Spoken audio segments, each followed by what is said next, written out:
ప్రతి రెవెన్యూ గ్రామం నుంచి సేకరించిన అభ్యర్థనలో అప్లికేషన్లన్నిటినీ ఇప్పటికే పరిశీలించారు.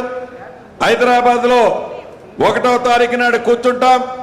ప్రతి సమస్యకి ఎలా పరిష్కరిస్తున్నారో వాటిని ఒక్కసారి క్షుణ్ణంగా పరిశీలించి ఈ పరిశీలించిన దాన్ని అమలు చేయటం కోసం నెల రోజుల టైము, అంటే జూన్ 2వ తారీఖు రాష్ట్ర అవతరణ దినోత్సవం నాటికి పైలట్ గా ఏవైతే 4 మండలాలు రాష్ట్రంలో చేపట్టామో ఈ 4 మండలాల్లో ఉండే సమస్యలన్నిటినీ, తరతరాలుగా వస్తున్న ఇబ్బందులన్నిటినీ, ధరణి దరిద్రంతో వచ్చిన సమస్యలన్నిటినీ శాశ్వతంగా పరిష్కరించి వీటి ద్వారా వచ్చిన అనుభవాన్ని దృష్టిలో ఉంచుకొని అదే విధంగా 2వ తారీఖు నాడు అన్ని జిల్లాలు, మిగిలిన 29 జిల్లాల నుంచి ముఖ్యమైన అధికారులను పిలుచుకొని ప్రతి జిల్లా నుంచి ఒక్కొక్క మండలాన్ని మళ్ళీ మోడల్గా చేయబోతున్నాం.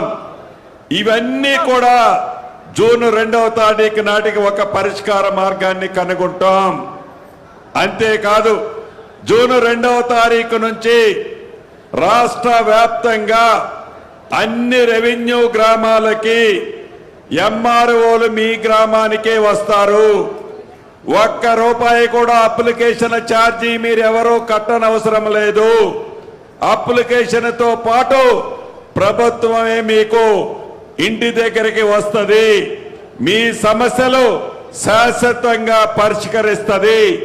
అది సాదా బైనామాలు కావచ్చు, పేరు మార్పుళ్ళు కావచ్చు, ప్రభుత్వ స్థలాల్లో ఉండి వాటికి పట్టాదారి పాస్బుక్లు ఉండకపోవచ్చు,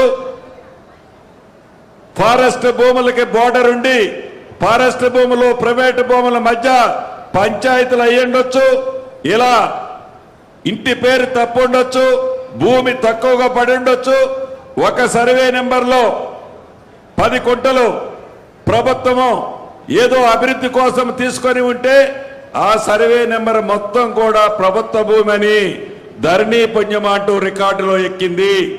అటువంటి సమస్యలన్నిటినీ ఈ భూభారతి చట్టం ద్వారా శాశ్వతంగా ఎక్కడా ఇబ్బంది జరగకుండా ఉండే విధంగా జూన్ 2వ తారీఖు నుంచి ఈ ఉన్న అనుభవాన్ని దృష్టిలో పెట్టుకొని ఎంఆర్ఓ స్థాయి అధికారులే ప్రతి రెవెన్యూ గ్రామానికి రాబోతున్నారు. కాబట్టి రైతన్నలెవరు, భూములున్న ఆసాములెవరు అభద్రతకు లోను కావాల్సిన అవసరం లేదు. మన ఇందిరమ్మ ప్రభుత్వంలో ఎవరైనా అభద్రతకు లోను కావాలి అంటే, ఎవరైనా భయభ్రాంతులు కావాలి అంటే, దుఃఖం ఆగటం లేదు అని దుఃఖపడే నాయకులు ఎవరైనా ఉంటే 6 అధికారంలో ఉన్నప్పుడు పేదోడికి చెందాల్సిన ఆస్తులని ధరణిని అడ్డం పెట్టుకొని వేలాది ఎకరాలని కొల్లగట్టినారు నాయకులు.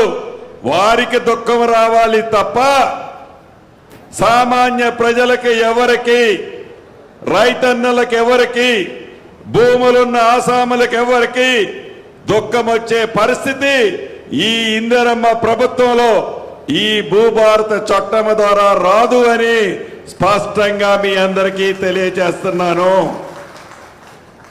మొన్న రాత్రి మీరందరూ విన్నారు, ఆనాటి ముఖ్యమంత్రి గారికి దుఃఖం వస్తుంది, దుఃఖం వస్తుంది, దుఃఖం వస్తుంది అని పదే కపట ప్రేమను చూపిస్తూ ఎలా యాక్షన్ చేశారో మీరు అందరూ చూశారు. దుఃఖం ఎందుకు వస్తుంది? వారి ఉద్యోగం పోయినందుకు వస్తుందా? లేకుంటే ఇందిరమ్మ రాజ్యంలో 200 యూనిట్ల కరెంటు, ఉచిత కరెంటు ఇస్తున్నందుకు వస్తుందా? ఆర్టీసీ బస్సులో ఎంత దూరమైనా ఆడబిడ్డలు ఉచితంగా ప్రయాణం చేస్తున్నందుకు వస్తుందా? 500 రూపాయలకి గ్యాస్ మొద్దిస్తున్నందుకు వస్తుందా?